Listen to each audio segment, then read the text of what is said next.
दोस्तों नमस्कार। आपके अपने YouTube चैनल में आपका बहुत बहुत स्वागत है। लेके आए हैं बहुत ही इंटरेस्टिंग वीडियो आपके लिए।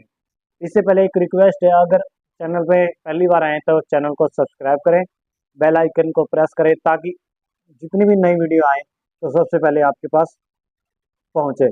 हम एक बहुत ही इंटरेस्टिंग स्टोरी लेके आए हैं। एक प्रदीप नाम का लड़का होता है जो पूजा नाम की एक लड़की से शादी कर चुका होता है, लेकिन धीरे धीरे दोनों में एक ऐसी अनबन आ जाती है जिसकी वजह से दोनों का तलाक हो जाता है। अब ऐसी स्टोरी मार्केट में हमें समाज में बहुत ज़्यादा देखने को और सुनने को मिलती है। अब बहुत ही मार्मिक स्टोरी कह सकते हैं। होता क्या है कि एक बार जो पूजा नाम की लड़की है रेलवे स्टेशन से अपने घर पे जा रही है, जो जिसका घर दिल्ली में होता है। उसी समय एक प्रदीप नाम का जो लड़का होता है वो भी उसी ट्रेन से दिल्ली की तरफ जाता है। लेकिन इससे पहले हम 8 साल पीछे चले जाते हैं, क्योंकि 8 साल पहले इन दोनों का तलाक हो चुका है। लेकिन लड़के ने पूजा को पहचान लिया था, पर पूजा ने प्रदीप जी को नहीं पहचाना था। दोनों ही एक स्लीपर वाले डिब्बे में बैठ जाते हैं और बैठने के साथ साथ दोनों एक दूसरे को ताकते नजर आ रहे थे। ऐसा प्रतीत हो रहा था कि दोनों एक दूसरे को जानते हैं, पर पूजा को समझ नहीं आ रहा था कि ये कौन है। लेकिन थोड़ा थोड़ा अगर दिमाग में झिलमिल हो रही थी, झंझनाहट हो रही थी कि कोई ना कोई ऐसा रिश्ता है मेरे साथ जो मैं इसको पहले से जानती हूँ। प्रदीप उसको पहचान चुका था। धीरे धीरे ट्रेन अपनी गंतव्य की तरफ जा रही थी, लेकिन जहाँ पे पूजा का जो स्लीपर सीट था उसकी जगह कोई दूसरा बंदा आता है कि बहन जी मेरे को यहाँ पे बैठना है। तो वो किसी भी बंदे को वहाँ पे बैठने नहीं दे रही थी। वो बार बार कह रही थी कि मेरी तबीयत खराब है, मुझे अकेला बैठना है, मुझे सोना है। तो वो अकेला रहना ज़्यादा कंफर्ट फील कर रही थी। लेकिन धीरे धीरे प्रदीप भी उनकी तरफ आ रहा था और धीरे धीरे उन्होंने हौसला करके उनकी सीट पे बैठना चालू कर देता है। पूजा भी प्रदीप जी को बोलती है ये मेरी सीट है, इस पे नहीं बैठना, मेरी तबीयत खराब है, मैं यहाँ पे सोना चाहती हूँ। तो कुछ भी बहाने बना के वो प्रदीप को बैठाना नहीं चाहती। लेकिन अचानक पता नहीं क्या होता है, पूजा को प्रदीप को बोलती है कि कोई बात नहीं, आप बैठ जाओ। तो प्रदीप थोड़ा सा हौसला करके पूजा के पास में बैठ जाता है। धीरे धीरे गंतव्य की तरफ ट्रेन चलती है। ट्रेन के चलने के साथ साथ टाइम भी बीतता चला जाता है। घंटा 2 घंटे की बात है। प्रदीप हौसला करके पूजा से पूछ ही बैठता है, क्या आपकी तबीयत खराब है? तो पूजा मना कर देती है। क्यों? क्योंकि आपने अभी बोला था कि मेरी तबीयत खराब है, मैं सोने जा रही हूँ। तो ऐसे कुछ बहाने बना के वो किसी दूसरे पैसेंजर को अपनी जगह पे बैठाना नहीं चाहती थी। लेकिन प्रदीप अगर हौसला करके इस बात को नहीं पूछता तो शायद आगे बात नहीं बढ़ती। तो प्रदीप ने हिम्मत करके ये चीज़ें पास ऑन की। पास ऑन करने के साथ साथ अब पूजा कह देती है कि मैंने वैसे ही किसी पैसेंजर को बैठने नहीं दिया। धीरे धीरे दोनों में आपसी बातचीत होती है।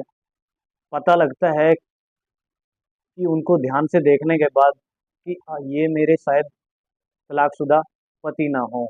लेकिन वो इस चीज़ को इग्नोर कर देती है। धीरे धीरे वो बात बात में मनमुटाव करने के साथ साथ वो बगल से खिड़की को झांकने लगती है। लेकिन धीरे धीरे जब ट्रेन चलती है, प्रदीप का हौसला और बुलंद हो जाता है। पूछ ही बैठता है कि आप पूजा हो? तो पूजा थोड़ा सा नखरा करती है, क्योंकि लेडीज में ये ज़्यादा रहता ही है। तो नखरा करने के साथ साथ उन्होंने बता ही दिया कि मैं पूजा हूँ। तो पूजा होने के साथ साथ उन्होंने बताया कि मैं प्रदीप हूँ, जो 8 साल पहले हम दोनों का तलाक हो चुका है। अब इस बात को सुन के वो बहुत ही हैरान रह गई। दिल में कुछ अरमान भी थे, कुछ जलन भी थी, जिसकी वजह से उनका तलाक हो चुका था। लेकिन बहुत सारी ऐसी धारणाएं होती है समाज के अंदर जो हम दूसरे पहलू को ना देख के एक पहलू ही सुनते हैं। गलती दोनों की थी जिसकी वजह से दोनों का तलाक हुआ। अब पूजा पे पूछ बैठती है कि पापा जी कैसे हैं, मम्मी कैसी है, आपकी बहन कैसी है। तो प्रदीप कहता है कि मम्मी पापा ठीक है और दीदी की शादी कर दी है। तो पूजा कहती है कि आपने भी शादी कर ली है। तो प्रदीप जी मना कर देते हैं कि अभी तक मैंने शादी नहीं की। प्रदीप भी हिम्मत करके बात करता है कि आपने शादी कर ली है। लेकिन पूजा भी मना कर देती है कि अभी मेरी शादी नहीं है, लेकिन महीने 2 महीने में मेरी शादी होने वाली है। मैं जहाँ पे अपने घर पे जा रही हूँ, वहाँ पे मेरी एक फ्रेंड है अर्चना। अर्चना में मेरे को किसी फ्रेंड से मिलवाने वाली है। उसका एक फ्रेंड है बहुत खास, जिसके साथ वो मेरा रिश्ता करवाना चाहती है। धीरे धीरे ट्रेन गंतव्य की तरफ जाती है और दोनों में बहुत सारी बातें होती है। धीरे धीरे जब वो स्टेशन से उतरते हैं, उतरने के साथ साथ दोनों में बातचीत थोड़ी खुल के होती है। तो पता चलता है, पूजा बोलती है कि आपने बहुत ही गलत किया और अभी जैसा आप दिख रहे हो, मेरे को ऐसा प्रतीत नहीं हो रहा। लेकिन प्रदीप कहता है कि हमारी शादी का जो मेन मकसद था, जो टूटने का, वो थी शराब। जो आज से 4 साल पहले मैं उसको छोड़ चुका हूँ। अब मैं शराब नहीं पीता। तो पूजा को ये विश्वास नहीं हुआ, क्योंकि वो बहुत ही नशेड़ी आदमी था, न किसी की सुनता था, पूजा के साथ मारपीट भी करता था, यहाँ तक कि अपने घर वालों को भी गंदी गंदी गालियां देता था। मेन लत होती है शराब की, जिसकी वजह से दोनों का 8 साल पहले तलाक हो चुका था। ये बहुत ही दुख और पीड़ा भरी घटना थी, जिसकी वजह से दोनों का तलाक हो चुका था। लेकिन अब वो उनकी कसम खाता है पूजा की, कि अब मैं आपकी कसम खा के कहता हूँ कि मैं 4 साल से शराब नहीं पीता। 4 साल पहले ही मैंने शराब छोड़ दी है। लेकिन पूजा कहती है, किस हक से आप मेरी कसम खा रहे हो? ये झूठी कस्में वादे आपने जो पहले 8 साल पहले किए थे, वो सब आपने तोड़ दिए हैं। अब मैं कैसे यकीन करूं, कैसे विश्वास करूं कि आपने वो शराब की लत छोड़ दी है। अब धीरे धीरे दोनों में थोड़ा थोड़ा झगड़ा होना शुरू कर दे होता है। लेकिन धीरे धीरे दोनों का जाने का समय भी हो रहा था। समय के साथ साथ दोनों एक दूसरे का रास्ता छोड़ देते हैं। अब पूजा अर्चना जी के पास पहुंचती है। अर्चना जी के पास पहुंचने के बाद उनसे बात करती है कि वो कौन है लड़का जिससे आप मेरे शादी करवाना चाहते हैं, आप मेरा रिश्ता करवाना चाहते हैं। लेकिन प्रदीप यहाँ से अपनी फैक्ट्री के अंदर जा चुका था, जहाँ पे 40 से 50 लोग उसकी फैक्ट्री में काम करते थे।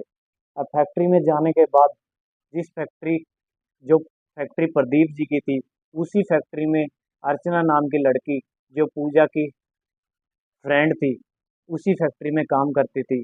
और अर्चना ने प्रदीप जी के रिश्ते के लिए पूजा से बात की हुई थी। तो प्रदीप जी को यही बोला गया था कि अर्चना जो पूजा है, वो बहुत ही सुंदर और सुशील लड़की है और अभी तक उसकी शादी नहीं हुई है। लेकिन धीरे धीरे जब दोनों में बातचीत होती है, तो आगे भी प्रोसेस चलता है। अब अर्चना बोलती है प्रदीप को कि आज मैं एक उस लड़की को आपके सामने लेके आने वाली हूँ, जिससे मैं आपका रिश्ता करवाने वाली हूँ।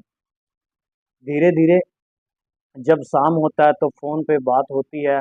पूजा को उस फैक्ट्री में बुलाया जाता है, जहाँ पता लगा कि प्रदीप इस फैक्ट्री के ओनर है, इस फैक्ट्री के मालिक है। तो दोनों में थोड़ी थोड़ी बातें होती है। लेकिन जैसे ही पूजा उस फैक्ट्री के अंदर एंट्री करती है, तो प्रदीप कहता है, तुम यहाँ पे कैसे? उधर पूजा भी कहती है, आप यहाँ पे कैसे? तो दोनों में अर्चना उनका कॉम्बिनेशन करवाती है, दोनों में बात करवाती है। तब बोलते हैं, प्रदीप पूजा को कहता है कि ये मेरी पहली पत्नी है, जो 8 साल पहले मेरे से तलाक ले चुकी है। मेरे को बहुत ही गंदी लत शराब की लग चुकी थी, जिसकी वजह से हम दोनों एक दूसरे से अलग हो चुके थे। अब हम अर्चना को बहुत बहुत दिल से धन्यवाद करते हैं। पूजा, यही समय है जब हम दोबारा से मिल सकते हैं। अगर आज भी हमने अपने अपने रास्ते अगर अलग किए, तो हम दोबारा कभी भी नहीं मिल सकते। भगवान के लिए अर्चना हमारा एक देवदूत बन के हमारे रिश्ते के अंदर आई है। अगर हम इस रिश्ते को अभी भी अगर इनकार करते हैं तो ये हमारी ज़िंदगी की सबसे बड़ी भूल होगी। 8 साल पहले जो हुआ वो हमें भूलकर एक नए रिश्ते की बागडोर को सँभालना होगा। और उसी समय अर्चना अर्चना उन दोनों को मिलवा देती है। प्रदीप और पूजा एक दूसरे के गले मिलते हैं और अर्चना का बहुत बहुत धन्यवाद करते हैं, जिसकी वजह से उन दोनों की जोड़ी 8 साल पहले जो एक दूसरे से बिछुड़ चुके थे वो दोबारा मिल चुके हैं। आगे भी ऐसी अगर स्टोरी आपको चाहिए तो चैनल को सब्सक्राइब जरूर करें, बेल आइकन को प्रेस करें, वीडियो को लाइक करें और शेयर करें, ताकि ऐसी घटनाएं दोबारा हमारे समाज में ना हो, और अगर हो तो बहुत कम हो। तो मिलते हैं नेक्स्ट वीडियो में, तब तक के लिए thank you, take care, bye bye.